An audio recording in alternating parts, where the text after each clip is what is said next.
Assalamualaikum warahmatullahi wabarakatuh. Hai, apa kabar? Baik ya, hari ini masih semangat untuk belajar dari rumah ya. Ibu harap masih semangat dan terus semangat. Oke, di video kali ini baju saya masih sama, berarti itu tandanya saya merekam video ini pada hari yang sama. Oke, di video kali ini sesuai dengan judulnya, saya akan mengajak kalian untuk belajar tentang penghapusan piutang. Kemarin kan sudah saya bilang tuh di video sebelumnya tentang pengelolaan piutang, kalau penghapusan piutang akan dibahas di video yang lain. Nah, itu adalah video ini. Nah, di video ini kita akan belajar apa itu penghapusan piutang, bagaimana cara menjurnalnya. Oke, langsung aja kita belajar bareng-bareng. Penghapusan piutang adalah sebuah kerugian yang timbul dan ditanggung perusahaan karena adanya piutang tidak tertagih. Tidak tertagih itu maksudnya bagaimana? Jadi pelanggannya itu nggak bisa bayar piutang itu. Nah, kenapa nggak bisa bayar? Satu, mungkin karena udah nunggak lama, terus orangnya hilang, kabur. Pernah kan kalian minjemin uang teman kalian, terus teman kalian nggak bayar-bayar? Nah, kira-kira seperti itu. Nah, yang kedua itu karena pelanggan kita pailit. Pailit itu artinya bangkrut. Jadi kita kita itu punya pelanggan, dia pelanggan punya piutang kepada kita, ternyata dia sebelum bisa bayar itu usahanya udah bangkrut, sehingga dia tidak bisa membayar piutangnya. Nah, hal-hal seperti itu menyebabkan perusahaan harus menghapuskan piutangnya. Kenapa dihapus? Ya, karena udah nggak mungkin bisa diterima lagi kan uangnya. Makanya perlu dihapus. Pada penghapusan piutang itu ada dua metode. Yang pertama adalah metode langsung atau direct write-off method. Bacanya gitu nggak ya? Kayaknya gitu deh. Nah, yang kedua itu adalah metode cadangan atau allowance method. Dan sekali lagi, semoga saya benar bacanya karena pronunciation saya itu sangat buruk. Nah, sebelum kita menjelaskan dua metode ini, ada beberapa hal yang harus kalian tahu. Apa itu? Nah, sebentar, wajah saya diturunin dulu. Oke, nah dalam penghapusan piutang itu kalian akan menemui beberapa istilah. Yang pertama adalah penghapusan piutang, kerugian piutang, dan piutang tak tertagih. Jadi ada tiga istilah ini, tetapi tiga istilah ini itu sama maksudnya. Ya, intinya adalah piutang yang harus dihapus, yang nggak bisa dibayar lagi, harus dihilangkan kayak gitu. Nah, untuk penjelasan kali ini saya akan menggunakan istilah yang piutang tak tertagih. Oke?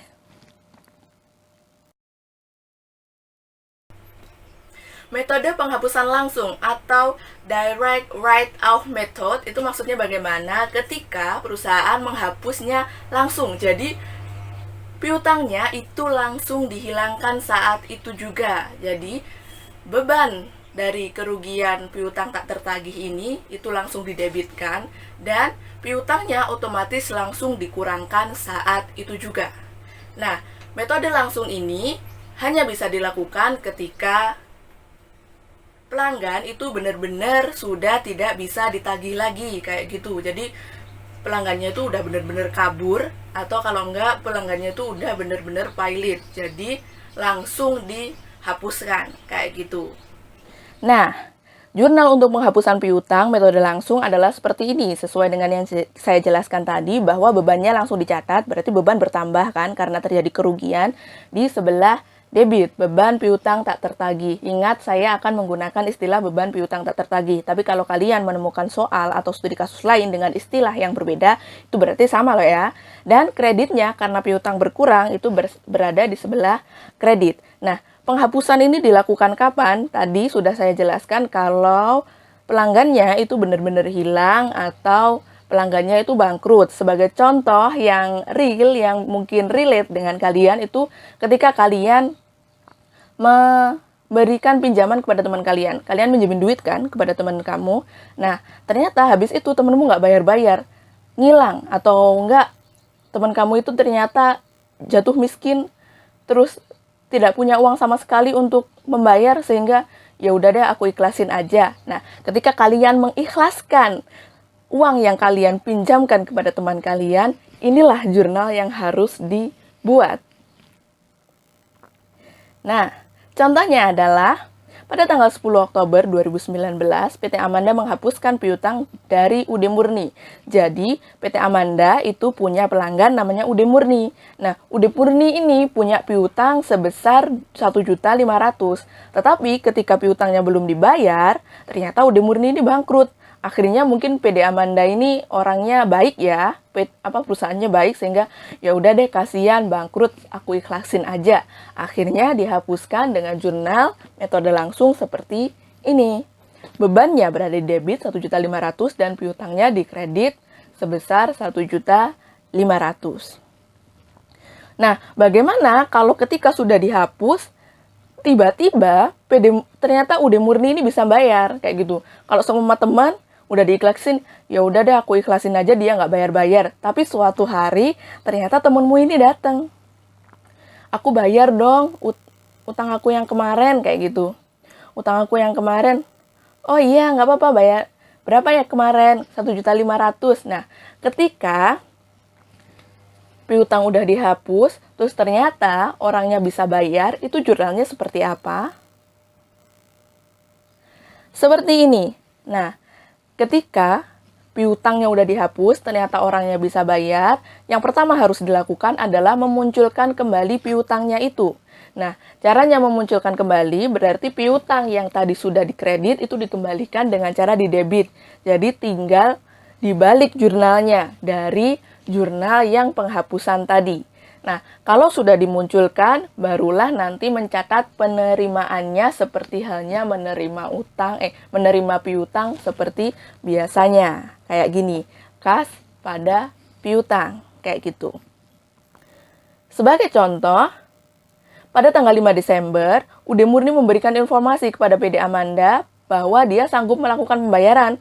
Tadi kan PD Amanda sudah dengan baik hati menghapuskan piutangnya, ya kan? Karena kasihan, udah pailit, kayak gitu.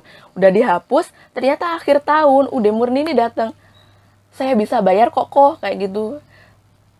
Saya bakalan bayar kok, kayak gitu. Ya udah, ketika tanggal 5 Desember, UD Murni ini memberikan pernyataan kalau dia sanggup membayar, saat itu juga bisa langsung memunculkan piutangnya kembali PD Murni ini dengan mereverse atau membalik jurnal dari penghapusan tadi, yaitu piutangnya kembali di debit agar dia muncul dan bebannya dihilangkan di kredit sebesar 1.500.000.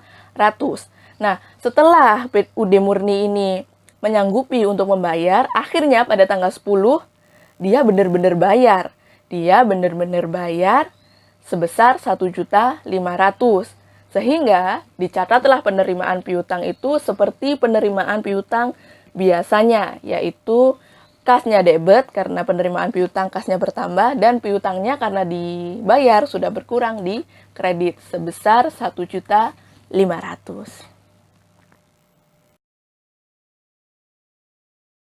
Metode cadangan atau allowance method. Maksudnya seperti apa? Berbeda dengan metode langsung tadi. Kalau di metode cadangan ini, perusahaan itu sudah mempersiapkan diri dan mentalnya akan kemungkinan bahwa piutang itu tidak bisa ditagih. Jadi, ketika piutangnya itu bahkan belum ada kejadian beneran kalau itu belum benar-benar bisa ditagih, itu perusahaan sudah menyiapkan yang namanya cadangan. Cadangannya itu berupa apa? Taksiran atau perkiraan kira-kira dari keseluruhan piutang yang dia miliki yang nggak bisa ditagih itu kira-kira seberapa. Masih kira-kira loh ya, belum benar-benar tidak bisa ditagih. Jadi sebelum kejadian dia udah memperkirakan kira-kira yang nggak bisa ditagih piutangku ini berapa ya. Sebagai contoh gampangnya seperti ini, kalian itu mungkin kayak anak sultan kayak gitu. Nah, kalian itu senang minjemin duit kepada teman-temanmu. Semama si A 100.000, si B 200.000, terus si C itu juga 200.000. Berarti kan si A, si B, si C 100, 200, 200 kalau dijumlah adalah 500.000. Nah, kamu karena punya misi ke depan itu sudah memperkirakan kira-kira dari 500.000 uang yang saya pinjamkan kepada teman-teman tadi, yang kira-kira nggak bisa balik, yang kira-kira nggak bisa saya balik ke saya itu berapa, kayak gitu. Jadi kalau metode cadangan itu bukan spesifik ke satu pelanggan atau kepada satu individu, tetapi kepada total keseluruhan piutang yang dimiliki, kayak gitu. Menyiapkan cadangan atau taksiran atas piutang tak tertagih sebelum kejadian itu benar-benar terjadi. Nah, sesuai dengan apa yang saya jelaskan sebelumnya, berarti perusahaan itu harus melakukan yang namanya taksiran atau perkiraan piutang yang tidak bisa ditagih. Ingat, ini masih taksiran, jadi belum benar-benar terjadi kalau piutang itu tidak bisa ditagih loh ya, jadi cuma perkiraan dulu. Nah, perkiraan ini itu dibuat setiap akhir periode akuntansi, yaitu di tahap jurnal penyesuaian, yang biasanya dilakukan di akhir tahun. Jadi tiap akhir tahun atau tiap akhir periode akuntansi, perusahaan itu akan membuat perkiraan dari total piutang yang ada itu kira-kira yang nggak bisa balik atau nggak bisa diterima itu seberapa. Nah, jurnalnya seperti apa? Jurnalnya seperti ini. Beban piutang tak tertagih pada cadangan piutang tak tertagih. Beban bertambah dan cadangan itu adalah akun kontra dari piutang sehingga dia itu termasuk akun aset, tetapi dia ada bertambah di sebelah kredit karena sifatnya mengurangi piutang, kayak gitu. Contohnya seperti apa? Ini, pada tanggal 31 Desember. Kenapa 31 Desember? Seperti yang sudah saya jelaskan tadi, taksiran itu biasanya dilakukan pada akhir periode, ya kan? 31 Desember 2019, PD Mitra memperkirakan besar piutang yang tidak dapat tertagih itu 7.500.000.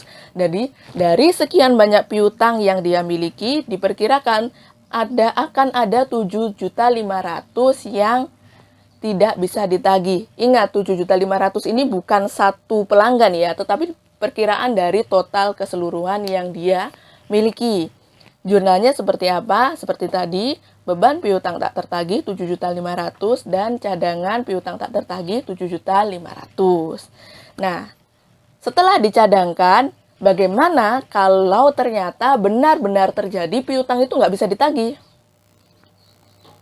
Nah, ketika sebuah perusahaan menggunakan metode cadangan dan suatu hari terjadi beneran piutang tidak bisa ditagih, itu berarti hanya cukup diambilkan dari cadangannya. Jurnalnya seperti ini. Cadangan yang sudah disediakan tadi dipakai dengan cara didebetkan. Cadangan piutang tak tertagih debet dan karena dihapuskan piutang berkurang di sebelah kredit, piutang dagang kredit. Contohnya seperti apa? Nah, pada tanggal 2 Februari, PD Mitra menghapuskan piutang toko terang karena toko mengalami pailit. Ingat, PD Mitra tadi di contoh sebelumnya menggunakan metode cadangan, berarti sudah punya cadangan perkiraan piutang tak tertagih. Sehingga di situ, kalau menghapuskan hanya butuh mengambilkannya dari cadangan. Cadangannya di debit 5 juta, karena di situ yang dihapuskan toko terangnya 5 juta, dan di kredit piutangnya dikurangi 5 juta. Nah, bagaimana jika ternyata toko terang ini bisa membayar, karena kan udah dihapuskan tadi, karena dia pailit sama PD Mitra dihapuskan. Nah, suatu ketika toko terang itu ternyata bisa membayar. Sedikit berbeda dengan metode langsung tadi, ya kan? Sedikit berbeda ya. Nah, cara memunculkannya kembali ketika toko terang itu membuat pernyataan kayak gitu, saya bisa bayar kok, beneran kayak gitu. Nah, itu berarti tadi cadangan yang sudah dipakai harus dikembalikan lagi ke sebelah kredit. Nah, makanya jurnalnya seperti itu. Piutang dagang kan dimunculkan kembali, berarti piutang dagangnya debit, dan cadangan yang kepakai tadi harus dikembalikan ke sebelah kredit. Cadangan piutang tak tertagih. Barulah setelah dimunculkan, nanti mencatat penerimaan seperti biasanya. Sebagai contoh, toko terang yang tadi piutangnya telah dihapuskan oleh PD Mitra, ternyata pada tanggal 5 Maret itu toko terang balik tuh, bilang kepada PD Mitra bahwa saya bayar, saya akan sanggup membayar. Nah, ketika tanggal 5 toko terang menyanggupi untuk membayar, berarti piutangnya bisa dimunculkan dengan cara tadi, mendebit piutangnya biar muncul dan mengkredit atau mengembalikan cadangan piutangnya ke sebelah kredit. Kayak gitu, sebesar 5 juta. Nah, ketika tanggal 15, itu beneran dong dibayar. Saya salah ketik, itu tanggal 10, seharusnya 15. Nah, tanggal 15 beneran dibayar, tinggal dicatat seperti penerimaan piutang biasa. Kas bertambah 5 juta di sebelah debit, dan piutang berkurang di sebelah kredit 5 juta.